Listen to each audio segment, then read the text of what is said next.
Hi friends, welcome to മൂമീസ് vlog. ഇന്നത്തെ നമ്മുടെ റെസിപ്പി ഒരു പരിപ്പ് കറിയാണ് കേട്ടോ. ഈ ഒരു പരിപ്പ് കറി തയ്യാറാക്കാനായിട്ട് 5 മിനിറ്റ് പോലും വേണ്ട. അതിനുള്ളിൽ തന്നെ നമുക്ക് പെട്ടെന്ന് തയ്യാറാക്കി എടുക്കാൻ പറ്റിയ ഒരു പരിപ്പ് കറിയുടെ റെസിപ്പിയാണ്. അപ്പോൾ എല്ലാവരും വീഡിയോ സ്കിപ്പ് ചെയ്യാതെ തന്നെ ഒന്ന് കാണണം കേട്ടോ. അതിനായിട്ട് ഞാനിവിടെ 1/4 കപ്പ് പരിപ്പ് എടുത്തിട്ടുണ്ട്. ഞാൻ 250 ml കപ്പിലാണ് എടുത്തിട്ടുള്ളത്. ഓരോരുത്തരുടെ അളവിനനുസരിച്ച് കൂട്ടിയും കുറച്ചൊക്കെ എടുക്കാവുന്നതാണ്. ഞാനിവിടെ 1/4 കപ്പ് എടുത്തിട്ട് അത് കഴുകി വൃത്തിയാക്കി എടുത്തിട്ടുണ്ട്. ഇനി അതിലേക്ക് ഈ ഒരു തക്കാളിയാണ് കേട്ടോ. തക്കാളിയുടെ തൊലിയൊക്കെ ഒന്ന് കളഞ്ഞിട്ടുണ്ട്. ഞാൻ അതൊന്ന് കട്ട് ചെയ്തിട്ട് കൊടുക്കാം. ഇനി ഇതിലേക്ക് 2 പച്ചമുളക് കീറി കട്ട് ചെയ്തിട്ട് ഇട്ട് കൊടുക്കാം. മുളക് ഇനിയും നമുക്ക് വേണ്ടതാണ്. ഇത് മാത്രമല്ല കേട്ടോ, ഇപ്പോൾ പച്ചമുളക് മാത്രമാണ് 2 എടുത്തിട്ടുള്ളത്. 1/4 ടീസ്പൂൺ മഞ്ഞൾപ്പൊടിയും ആവശ്യത്തിന് ഉപ്പും. ഇനി നമുക്ക് 2 കപ്പ് വെള്ളമാണ് വേണ്ടത്. പരിപ്പെടുത്ത അതേ കപ്പ് കൊണ്ട് തന്നെയാണ് ഞാൻ 2 കപ്പ് വെള്ളം ഒഴിച്ചു കൊടുത്തിട്ടുള്ളത്. ഞാൻ അതൊന്ന് മിക്സ് ചെയ്തതിന് ശേഷം നമുക്കതൊന്ന് വേവിക്കാനായിട്ട് വെക്കാം. ഇനി ഇത് 2 വിസിൽ വരുന്നവരൊന്ന് വേവിച്ചെടുക്കാം. പരിപ്പ് പെട്ടെന്ന് തന്നെ വെന്ത് കിട്ടുന്നതാണ്. ഇനി 6-7 വറ്റൽമുളക് എടുക്കണം. എരിവിനനുസരിച്ച് കൂട്ടിയും കുറച്ചൊക്കെ എടുക്കാം കേട്ടോ. ഞാനിവിടെ 7 എടുത്തിട്ടുണ്ട്. മുളക് ആദ്യം പൊടിച്ചെടുത്താണ് കേട്ടോ മിക്സഡ് ജാറിൽ. ചില്ലി ഫ്ലേക്സ് ആക്കി എടുക്കുകയാണ് ചെയ്തിട്ടുള്ളത്. ഇനി വേണ്ടത് കുറച്ച് ചുവന്നുള്ളിയാണ്. ഒരു 10-15 എണ്ണമൊക്കെ ഞാൻ എടുത്തിട്ടുണ്ട്. അത് ഇതുപോലെ ഇടിക്കല്ലിൽ ഇട്ടിട്ട് ഒന്ന് ചതച്ചെടുക്കുകയാണ് ചെയ്യുന്നത്. മിക്സിയിൽ അടിക്കരുത് കേട്ടോ.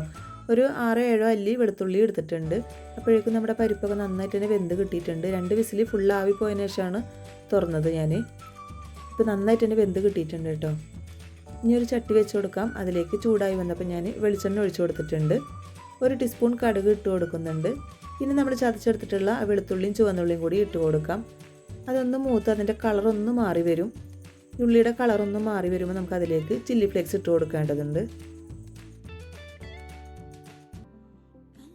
ഇപ്പോൾ ഇവിടെ ഉള്ളിയുടെ കളറൊക്കെ ഒന്ന് മാറി വന്നിട്ടുണ്ട്. അപ്പോൾ നമുക്കതിലേക്ക് ചില്ലി ഫ്ലേക്സും കൂടി ഇട്ട് കൊടുക്കാം. ഒപ്പം തന്നെ കുറച്ച് കറിവേപ്പിലയും കൂടി ഇട്ട് കൊടുക്കാം. എന്നിട്ട് നന്നായിട്ടൊന്ന് മിക്സ് ചെയ്തെടുക്കാം. അപ്പോൾ മിക്സ് ചെയ്യുന്ന സമയത്ത് നല്ലൊരു സ്മെല്ല് വരും. ഈ മുളകും ഉള്ളിയും കറിവേപ്പിലൊക്കെ മൂത്ത് വരുമ്പോൾ നല്ലൊരു സ്മെല്ലാണ് ഉണ്ടാവുക. ആ ഒരു സ്മെല്ല് വരുമ്പോൾ നമുക്കതിലേക്ക് ഒരു ഐറ്റം കൂടി ഇട്ട് കൊടുക്കാനുണ്ട്. ഇനി ഇതിലേക്ക് 1/4 ടീസ്പൂൺ മുളക് പൊടി കൂടി ഇട്ട് കൊടുക്കുന്നുണ്ട്. അപ്പോൾ മുളക് പൊടി ഇട്ട് കൊടുക്കുമ്പോൾ ലോ ഫ്ലെയിമിലാക്കിയിട്ട് വേണം ഇട്ട് കൊടുക്കാനായിട്ട്, അല്ലെങ്കിൽ പെട്ടെന്ന് കരിഞ്ഞു പോവും. ഇത് ഇട്ട് കൊടുക്കണം നിർബന്ധമൊന്നുമില്ല. ആവശ്യത്തിനുള്ള എരിവ് നമ്മളെ കറിക്കുണ്ട്. അപ്പോൾ ഇട്ട് കൊടുത്താൽ കറിക്ക് ഒരു കളർ കിട്ടും. അതിന് വേണ്ടിയിട്ട് ഞാൻ ഇട്ടിട്ടുള്ളത് കേട്ടോ. ഇനി അതിലേക്ക് വേവിച്ച് വെച്ചിട്ടുള്ള പരിപ്പും കൂടി ഇട്ട് കൊടുക്കാം. ഇപ്പോൾ നമ്മുടെ കറി നല്ല തിക്കായിട്ടാണ് കിട്ടിയിട്ടുള്ളത്. അപ്പോൾ കുറച്ചുകൂടി ഗ്രേവി എനിക്ക് ആവശ്യമുണ്ട്. അതിന് ഞാനിവിടെ കുറച്ച് കഞ്ഞിവെള്ളമാണ് ഒഴിച്ചു കൊടുക്കുന്നത്. ചൂടുള്ള കഞ്ഞിവെള്ളമാണ് ഞാൻ ഒഴിച്ചു കൊടുക്കുന്നത്. പരിപ്പ് വേവിച്ച് വെച്ചിട്ടുള്ള ആ കുക്കറിൽ തന്നെ ഞാൻ ഒഴിച്ചിട്ട് അതങ്ങനെ തന്നെ ഒഴിച്ചു കൊടുക്കുകയാണ് ചെയ്യുന്നത്. ആദ്യം ഞാൻ 1/2 ഗ്ലാസ്സാണ് ഒഴിച്ചത്. പോരാന്ന് തോന്നിയപ്പോൾ 3/4 ഗ്ലാസ് മുഴുവനായിട്ട് ഒഴിച്ചെടുത്തിട്ടുണ്ട്.